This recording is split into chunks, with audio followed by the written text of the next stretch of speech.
স্বাগত বিশ্ব বাংলায়, সঙ্গে আছি আমি দেলোয়ার হোসেন। শুরুতেই সংবাদ শিরোনাম। মালয়েশিয়ায় 12 বাংলাদেশিকে গ্রেফতার করেছে ইমিগ্রেশন পুলিশ, বৈধ কাগজপত্র না থাকার অভিযোগ। উন্নয়নশীল দেশের শিক্ষার্থীদের সম্পূর্ণ বিনামূল্যে অধ্যয়নের সুযোগ অক্সফোর্ড বিশ্ববিদ্যালয়ে, বছরে পাবে 26 লাখ টাকার স্কলারশিপ। এবং ভিসা ছাড়াই বিশ্বের 42টি দেশে যেতে পারবেন বাংলাদেশিরা, তালিকায় আছে পশ্চিমা বিশ্বেরও কিছু দেশ।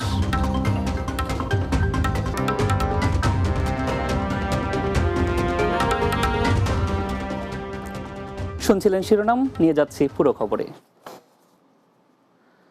মালয়েশিয়ায় কার ওয়াশের দোকানে অভিযান পরিচালনা করে 12 বাংলাদেশিকে গ্রেফতার করেছে ইমিগ্রেশন পুলিশ। দেশটির সেলাঙ্গোর রাজ্যের পেটালিং জায়া এক্সপ্রেসওয়ে এলাকায় এই অভিযান পরিচালনা করা হয়।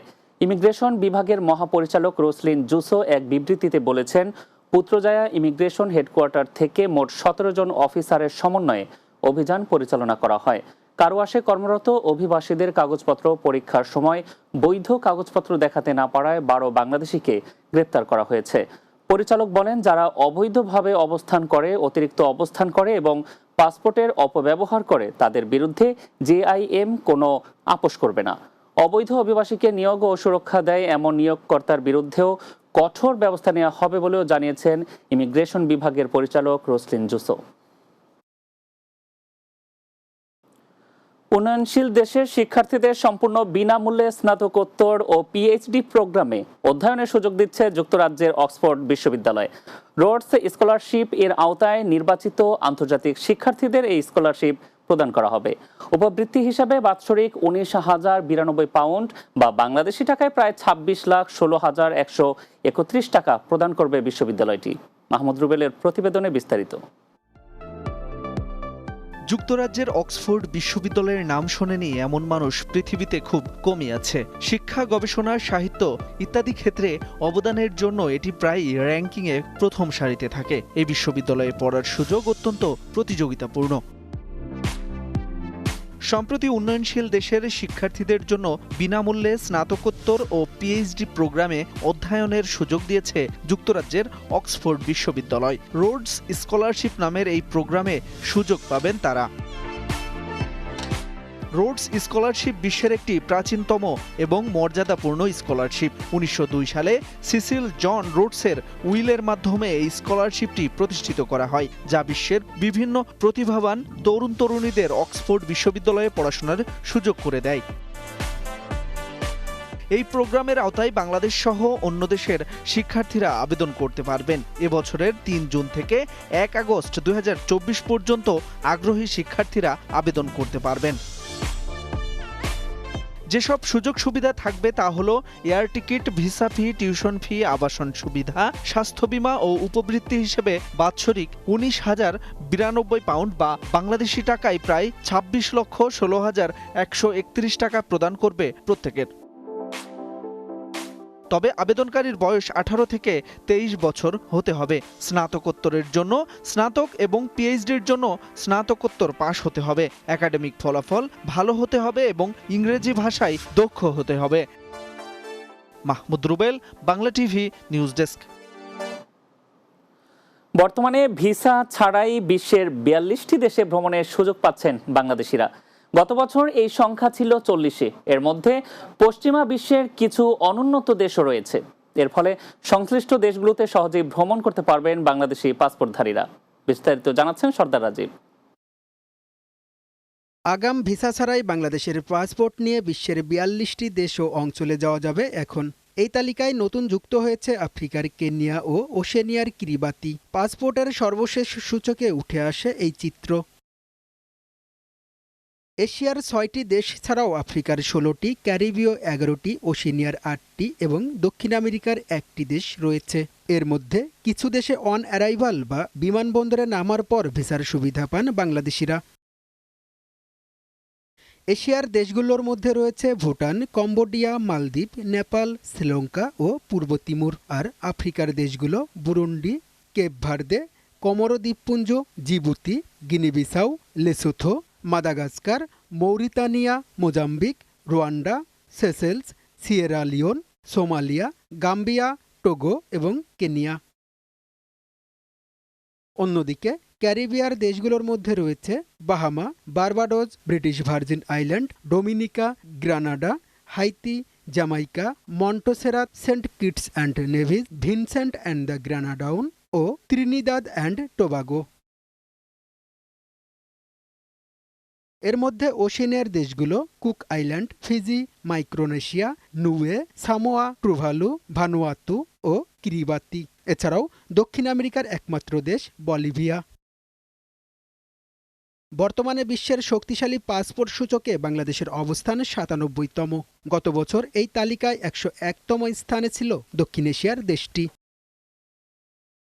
সর্দার Rajib, Bangla TV, news desk. বিশ্ব বাংলা নিচ্ছে এবার ছোট একটা বিরতি। ফিরে আসার পর অন্যান্য সংবাদের সাথে আরো যা থাকছে।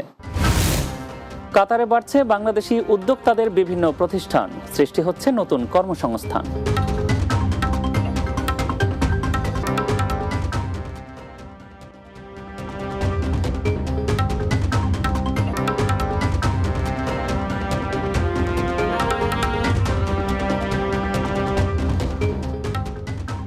বিরতির পর আরো একবার স্বাগত বিশ্ব বাংলায়। পর্তুগালে ১৪ বছর পর আওয়ামী লীগের সম্মেলন অনুষ্ঠিত হয়েছে। পর্তুগাল প্রতিনিধি এস.এম. আজাদ জানান, রাজধানী লিসবনের একটি রেস্টুরেন্টে এ আয়োজন করা হয়। সম্মেলনের সাবেক সভাপতি জহিরুল আলম জসিমকে পুনরায় সভাপতি এবং ভারপ্রাপ্ত সাধারণ সম্পাদক দেলোয়ার হোসেনকে সাধারণ সম্পাদক করে কমিটি ঘোষণা করা হয়। সম্মেলনে প্রধান অতিথি ছিলেন অল ইউরোপিয়ান আওয়ামী লীগের সভাপতি এম নজরুল ইসলাম। এ সময় জানানো হয়, আগামী ৩ মাসের মধ্যে পর্তুগাল আওয়ামী লীগের পূর্ণাঙ্গ কমিটি ঘোষণা করা হবে।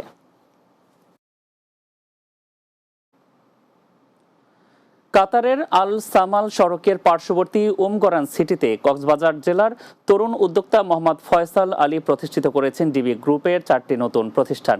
তার মধ্যে রয়েছে DB typing centre, DB restaurant, DB limousine এবং ডিবি অটো ইলেকট্রিক গ্যারেজ। কাতার প্রতিনিধি আকবর হোসেন বাচ্চু জানান, রাজধানী দোহা থেকে প্রায় 50 কিলোমিটার দূরে উমগরান সিটিতে ডিবি গ্রুপের বিভিন্ন প্রতিষ্ঠান পরিদর্শন করেন কাতারে নিযুক্ত বাংলাদেশের রাষ্ট্রদূত মোহাম্মদ নজরুল ইসলাম। এ সময় সাথে ছিলেন প্রতিষ্ঠানের সিইও মোহাম্মদ ফয়সাল আলী, বাংলাদেশ দূতাবাসের দ্বিতীয় সচিব ও দূতালয় প্রধান মোহাম্মদ নাসির উদ্দিন। রাষ্ট্রদূত মোহাম্মদ নজরুল ইসলাম ডিবি গ্রুপে কর্মরত বাংলাদেশি কর্মীদের সাথে কথা বলেন এবং তাদের খোঁজ খবর নেন। এই প্রতিষ্ঠানগুলো দোহাতে না হওয়া সত্ত্বেও সফলতার সাথে পরিচালিত হচ্ছে এবং আমি জানতে পেরেছি এখানে আরও অনেক বাংলাদেশিরা বেশ কিছু দোকান এবং ব্যবসায় প্রতিষ্ঠা করেছে। তো এটা কিন্তু বিদেশে বাংলাদেশিদের যে রেজিলিয়েন্স এবং আমাদের যে অদম্য একটা ব্যবসায়িক এন্টারপ্রেনারশিপ আছে সেইটাই কিন্তু প্রমাণ করছে। এটা আমি আলহামদুলিল্লাহ এখানে 4টা প্রতিষ্ঠান করছি। তো এই প্রবাসীরা আলহামদুলিল্লাহ মোটামুটি এই যে আমরা বাঙালিরা অনেক এগিয়ে যাচ্ছি, তো সেটার জন্য অনেক কামনা রইল। আলহামদুলিল্লাহ এটা হচ্ছে এই উমগ্রাম উমসালাল আলী উপদেশ সাইডে। এটা কিন্তু এখানে নতুন নতুন অনেক মার্কেট হচ্ছে, নতুন বিজনেস মানুষ লোকরা অনেকজন স্টার্ট করতেছে। আলহামদুলিল্লাহ আপনারাও এখানে যদি কেউ আসতেছেন এখানে ইনশাল্লাহ ব্যবসা ভালোই এই প্রতিষ্ঠান করা যাবে। স্পেন বাংলা প্রেস ক্লাব সদস্যদের সঙ্গে মতবিনিময় সভা করেছেন বাংলাদেশ অ্যাসোসিয়েশন কাতালোনিয়া নবনির্বাচিত নেতৃবৃন্দ। সভায় বাংলাদেশি কমিউনিটির উন্নয়নে নানা কর্মসূচি গ্রহণের কথা জানান সদস্যরা। স্পেন প্রতিনিধি লোকমান হোসেন জানান, বার্সেলোনার স্থানীয় একটি রেস্তোরাঁয় এ আয়োজন করা হয়। নবগঠিত কমিটির সভাপতি করিম আলী স্পেনে বাংলা গণমাধ্যমে প্রতিনিধিত্বকারী সংগঠন স্পেন বাংলা প্রেস ক্লাবের সদস্যদের সহযোগিতা কামনা করেন। এ সময় যে কোনো ভালো কাজে প্রেস ক্লাব সব সংগঠনের সাথে থাকবে বলেও জানান স্পেন বাংলা প্রেস ক্লাবের সভাপতি আফাজ জনি। সভায় বক্তব্য রাখেন স্পেন বাংলা প্রেস ক্লাবের সাধারণ সম্পাদক লোকমান হোসেন, সাংগঠনিক সম্পাদক সালাহ উদ্দিন, সাহিত্য সম্পাদক সাদিয়ান আহমেদ, সদস্য শাহাদুল সুহেদ ও তুতি উর রহমান। এছাড়াও বক্তব্য রাখেন বাংলাদেশ অ্যাসোসিয়েশন এর সাংগঠনিক সম্পাদক রেদওয়ান আহমেদ, জাকির হোসেন ও ওয়াজিজুর রহমান মুজিব সহ আরো অনেকে। আগামী শনিবার স্পেনের বার্সেলোনায় অনুষ্ঠিত হতে যাচ্ছে বাংলার মেলা 2024। এদিন সন্ধ্যা 7টা থেকে রাত 1:30টা পর্যন্ত চলবে এই মেলা। মেলায় সাংস্কৃতিক অনুষ্ঠান পরিবেশন করবেন বাংলাদেশ এবং ইংল্যান্ড থেকে আগত শিল্পীরা। প্রবাসী গণমাধ্যম কর্মীদের সাথে মতবিনিময়কালে এ তথ্য জানান আয়োজক সংগঠন অ্যাসোসিয়েশন কুলতুরাল ই উমানিতারিয়া দে বাংলাদেশ এন কাতালোনিয়া। স্পেন প্রতিনিধি লোকমান হোসেন জানান, বার্সেলোনার মধুর ক্যান্টিনে আয়োজিত এ মতবিনিময়ে সভাপতিত্ব করেন সংগঠনটির সভাপতি আলাউদ্দিন হক এবং পরিচালনা করেন সাধারণ সম্পাদক শফিক খান। এতে উপস্থিত ছিলেন স্পেন বাংলা প্রেস ক্লাবের সভাপতি আফাজ জনি, সাধারণ সম্পাদক লোকমান হোসেন, সাংগঠনিক সম্পাদক সালাউদ্দিন, সাবেক সভাপতি শাহাদুল সুহেদ, সদস্য মিরন নাজমুল, তুতি তুউর রহমান ও জাফর হোসেন সহ আরও অনেকে।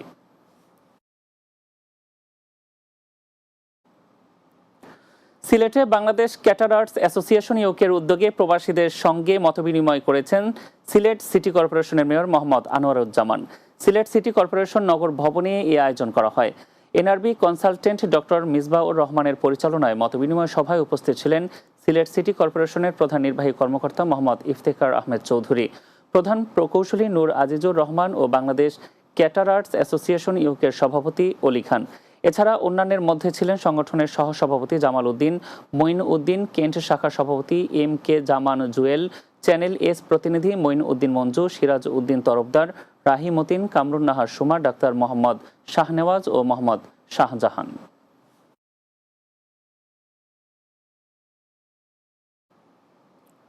শেষ করব বিশ্ব বাংলা, তার আগে সংবাদ শিরোনামগুলো জানিয়ে দিচ্ছি আরও একবার। মালয়েশিয়ায় 12 বাংলাদেশিকে গ্রেপ্তার করেছে ইমিগ্রেশন পুলিশ, বৈধ কাগজপত্র না থাকার অভিযোগ। উন্নয়নশীল দেশের শিক্ষার্থীদের সম্পূর্ণ বিনামূল্যে অধ্যয়নের সুযোগ অক্সফোর্ড বিশ্ববিদ্যালয়ে, বছরে পাবে 26 লাখ টাকার স্কলারশিপ। এবং ভিসা ছাড়াই বিশ্বের 42টি দেশে যেতে পারবেন বাংলাদেশিরা, তালিকায় আছে পশ্চিমা বিশ্বেরও কিছু দেশ। এবং কাতারে বাড়ছে বাংলাদেশি উদ্যোক্তাদের বিভিন্ন প্রতিষ্ঠান, সৃষ্টি হচ্ছে নতুন কর্মসংস্থান।